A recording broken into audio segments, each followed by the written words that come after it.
پر یہ بتا جب 12,000 آیا تھا جان کیوں نہیں چھڑائی؟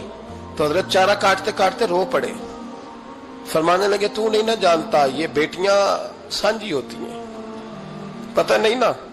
میرے رسول پاک نے تو حاتم تائی کی بیٹی کے سر پہ کپڑا رکھ کے کہا تھا بیٹیاں برابر ہوتی ہیں، تو یہ نہیں پتا جب اس کی 6 بیٹیوں کی شادی ہوئی ہے میرے اندر روحانیت کتنی بڑی ہے۔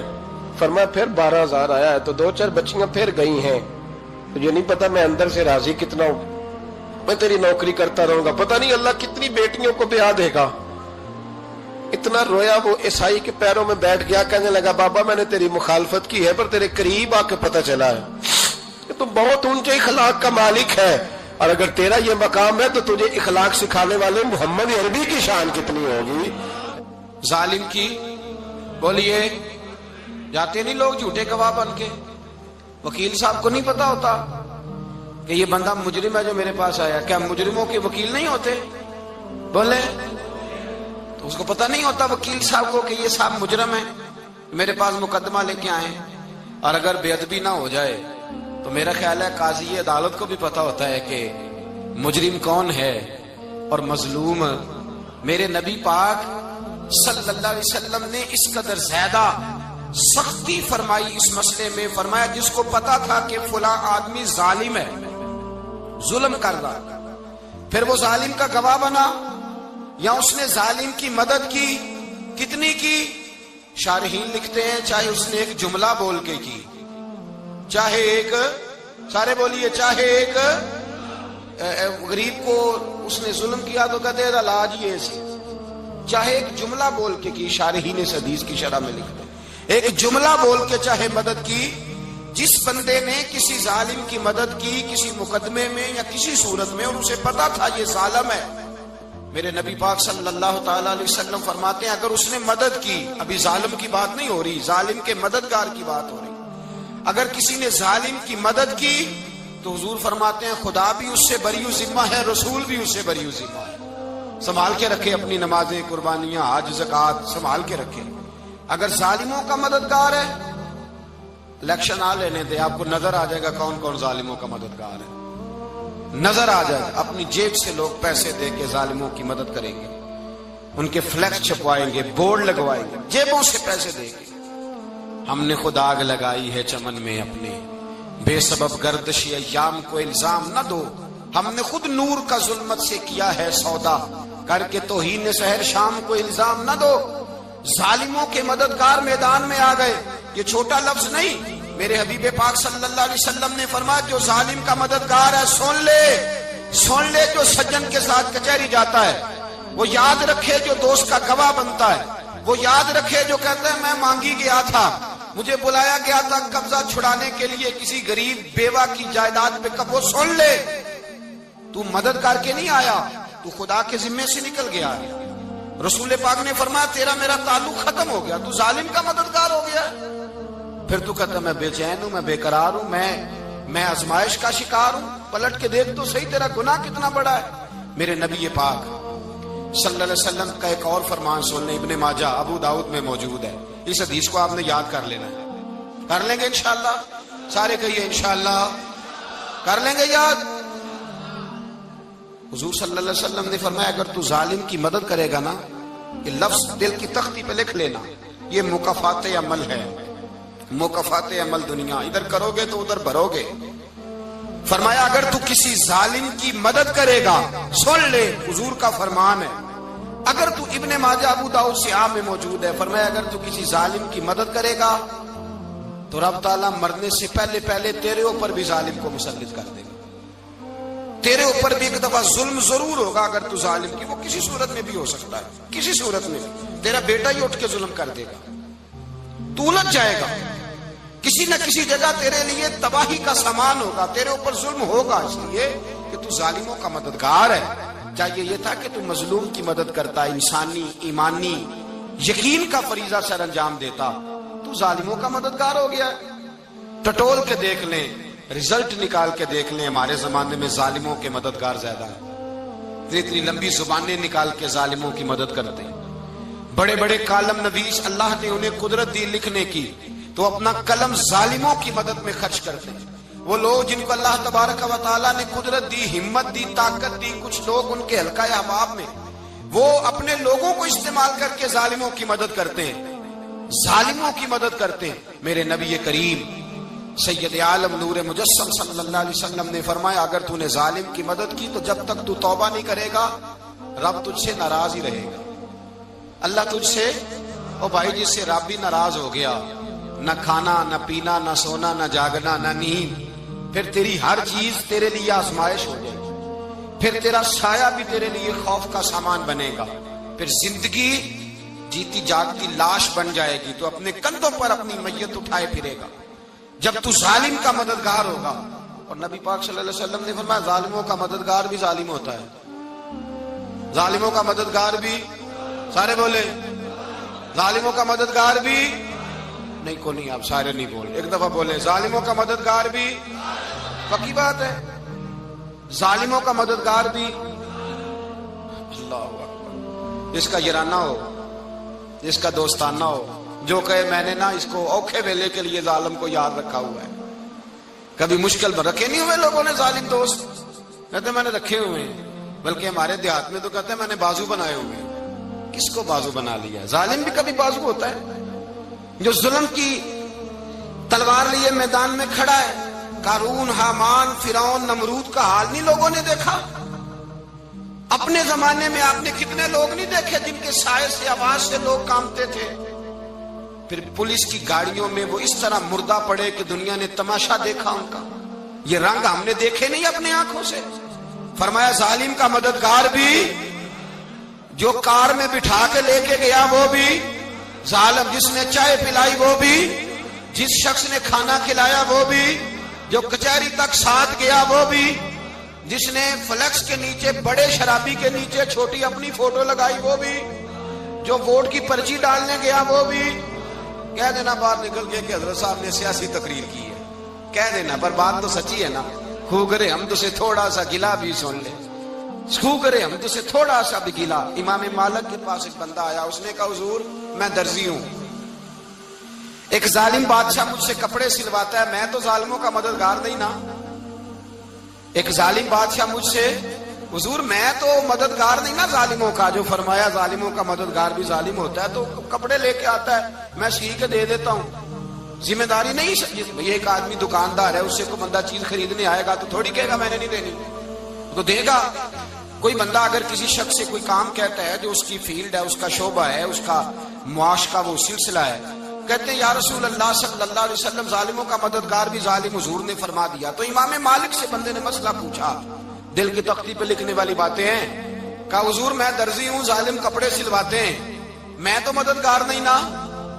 امام صاحب کہنے لگے نہیں، مددگار تو وہ ہوگا جو تجھے سوئی دھاگا فراہم کرے گا، تو پورے کپڑے سی کے دیتا ہے، تو خود بہت بڑا ظالم ہے، تو پورے سوٹ سی کے دیتا ہے، تو بہت بڑا ظالم خود ہے۔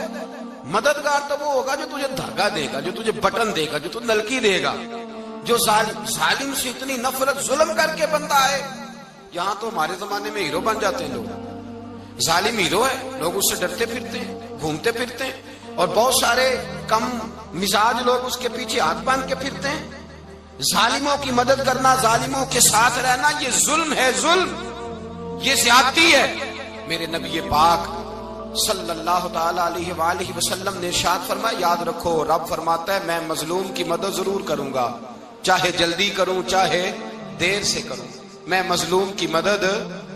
اور حضور صلی اللہ علیہ وسلم نے فرمایا ہے، حضرت معاذ بن جبل کہتے ہیں حضور نے مجھے یمن کا گورنر بنایا، جب میں جانے لگا نا تو حضور نے بڑی نصیحتیں کی، بخاری میں موجود ہے، فرماتے ہیں جب میں پلٹنے لگا تو میرے رسول نے فرمایا معاذ ایک منٹ ٹھہر جا، ایک بات میری یاد رکھنا، اس کو نہ بھولنا۔ کہا حضور کیا؟ فرمایا دیکھنا کسی پہ ظلم نہ کر بیٹھنا، کہیں تجھ سے زیادتی نہ ہو جائے۔ محبوبہ پھر حضور نے فرمایا سن میرے معاذ، میں تجھے گورنر بنا رہا ہوں، زیادتی نہ کر بیٹھنا۔ یا رسول اللہ صلی اللہ علیہ وسلم کیا ہوتا ہے؟